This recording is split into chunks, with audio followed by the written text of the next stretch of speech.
தூத்துக்குடி மாவட்டம் ஏரல் தாமிரபரணி ஆற்றில் மூழ்கி அக்கா மற்றும் தங்கை என்ற இருவரும் உயிரிழந்திருக்கின்றனர். இது தொடர்பான முக்கிய செய்தியை பார்த்து வருகிறோம். கூடுதல் விவரங்களோடு இணைகிறார் எமது செய்தியாளர் ராமசுந்தரம்.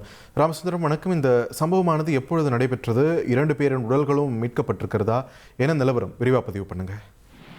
திருச்செந்தூர் சுப்பிரமணிய சுவாமி திருக்கோவிலுக்கு தரிசனத்திற்காக வந்தவர்கள் தற்போது தாமிரபரணி அதாவது ஏரல் பகுதியில் இருக்கக்கூடிய தாமிரபரணி ஆற்றில் குளிப்பதற்கான குளித்துக் கொண்டிருக்கிறார்கள். அப்போது திடீரென ஆழமான பகுதிக்கு சென்றதால அவர்கள் இருவருமே மூழ்கி இருக்கிறார்கள். உடனடியாக அக்கம் பக்கத்தினர் தீயணைப்பு துறையினருக்கு தகவல் கொடுத்த சூழல்ல அக்கம் பக்கத்தினர் உதவியோடு அவர்களை மீட்கக்கூடிய பணி நடைபெற்றது. ஆனால் அவர்கள் இருவருமே நீரில் மூழ்கி உயிரிழந்திருக்கிறார்கள். தற்போது அந்த உயிரிழந்த சகோதரிகளான அபிநயா மற்றும் மீனாட்சி ஆகியோரது உடலை தீயணைப்பு துறையினர் உதவியோடு மீட்டு உடற்கூறு ஆய்விற்காக கொண்டு செல்லும் பணியானது நடைபெற்று வருகிறது.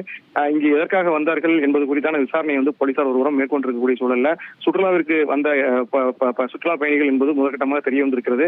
இந்த தகவல் தற்போது பகுதியில் பரவி உள்ள நிலையில பரபரப்பான சூழல் நிலை வருகிறது. தற்போது இருவர் உடலையும் மீட்டு உடற்கூறு ஆய்விற்காக ஏரல் போலீசார் அனுப்பி வைத்திருக்கிறார்கள். தொடர்ந்து போலீசார் விசாரணையையும் மேற்கொண்டிருக்கிறார்கள்.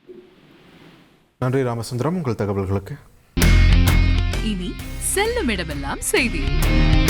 தந்தி டிவியின் வாட்ஸ்அப் சேனலை ஃபாலோ பண்ணினா செல்லருக்கும் இடமெல்லாம் செய்தி. இதோ QR கோட் இப்பவே ஸ்கேன் பண்ணுங்க, ஃபாலோ பண்ணுங்க.